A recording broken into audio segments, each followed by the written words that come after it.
નમસ્કાર મિત્રો, અમારી યુટ્યુબ ચેનલમાં તમારું હાર્દિક સ્વાગત છે।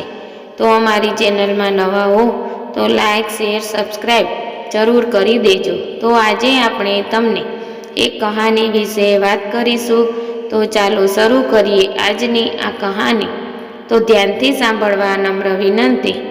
પહેલી વાર માત્ર પગ પાણીમાં નમાવો, પછી ધીમે ધીમે અન્ય શરીરના ભાગોમાં પણ પાણી લાવજો। ઠંડા પાણીમાં ડૂબકી મારતી વખતે પ્રથમ 10 સેકન્ડથી 1 મિનિટ સુધીનો સમય સૌથી જોખમી હોય છે। આ દરમિયાન તમે તમારા શ્વાસ પર નિયંત્રણ છે। ધ્રુજતા શિયાળામાં શરીર પર ઠંડુ પાણી રેડવું હૃદયને નુકસાન પહોંચાડે છે। તો જાણો કેવી રીતે ડૂબકી લગાવવી અને સ્વાસ્થ્ય પણ સારું રાખવું। હવે મહાકુંભ મેળામાં કરોડો લોકો પોતાના શ્રદ્ધાથી સ્નાન કરવા આવી રહ્યા છે। ઠંડા પાણીમાં ડૂબકી લગાવવી એક પવિત્ર કાર્ય માનવામાં આવે છે, પરંતુ ઠંડુ પાણી શરીર પર નુકસાન કરી શકે છે, જે હૃદય માટે ખતરનાક થઈ શકે છે। મહેશ કોઠે એનસીપીના નેતા કેટલાક દિવસો પહેલા હાર્ટ એટેકથી વિધિ વિમુક્ત થયા અને એવી માન્યતા છે કે તેઓ સંગમમાં ડૂબકી મારતા હતા। એ ઉપરાંત એક મીડિયા રિપોર્ટ્સમાં કેટલાક વધુ લોકોના પણ હાર્ટ એટેક આવતા મોત થયા છે, જેમાં સામાન્ય લોકો તેમજ ઋષિમુનિનો પણ સમાવેશ થાય છે। ઠંડુ પાણી કેવી રીતે ખતરનાક છે? જ્યારે ઠંડા પાણીમાં તમે ડૂબકી લગાવો છો તો શરીર પર ઠંડા પાણીની સીધી અસર થાય છે।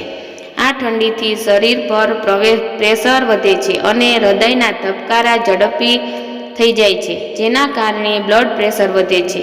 આ સ્થિતિ હૃદય પર વધુ દબાણ મૂકતી હોય છે અને કેટલીકવાર હાર્ટ એટેક તરફ લઈ જઈ શકે છે। હૃદયના દર્દીઓ માટે ખાસ સલાહ: જો તમે હૃદયના દર્દી છો તો ઠંડા પાણીમાં ડૂબકી લગાવવી ખૂબ ખતરનાક થઈ શકે છે, ખાસ કરીને જો તમે કોઈ હાર્ટની દવાઓ લઈ રહ્યા છો, જેમ કે બીટા બ્લોકર, તો ઠંડા પાણીમાં સ્નાન કરવું વધુ જોખમી બની શકે છે। આવી દવાઓ તમારા હૃદયના ધબકારા અને બ્લડ પ્રેશરને ઘટાડી શકે છે, જે ઠંડીનો આઘાત સહન કરવા માટે શરીરને વધુ મહેનત કરાવે છે। કાળજીપૂર્વક સ્નાન કરવું આદત બનવી જોઈએ। જો તમે વધારે વયના છો અથવા હૃદયના દર્દી છો તો ઠંડા પાણીથી સ્નાન કરવાની આદત થોડા દિવસો પહેલાથી શરૂ કરો। ધીમે ધીમે તમારા શરીરને ઠંડા પાણી માટે તૈયાર કરો। સ્નાન કરતા સમયે પહેલી વાર માત્ર પગ પાણીમાં નમાવો, પછી ધીમે ધીમે અન્ય શરીરના ભાગોમાં પણ પાણી લાવજો। ઠંડા પાણીમાં ડૂબકી મારતી વખતે પ્રથમ 10 સેકન્ડથી 1 મિનિટ સુધીનો સમય સૌથી જોખમી હોય છે। આ દરમિયાન તમે તમારા શ્વાસ પર નિયંત્રણ રાખવા પ્રયત્ન કરો। કોઈ તકલીફના લક્ષણો હોવા પર શું કરવું? જો તમે સ્નાન કરતી વખતે શ્વાસ લેવા, છાતીમાં દુખાવા, ધબકારા અથવા મોટા થાકનો અનુભવ કરો છો તો તરત જ પાણીમાંથી બહાર આવીને પોતાને સૂકવવાની કોશિશ કરો। ગરમ કપડાં પહેરો અથવા ગરમ જગ્યાએ જાઓ।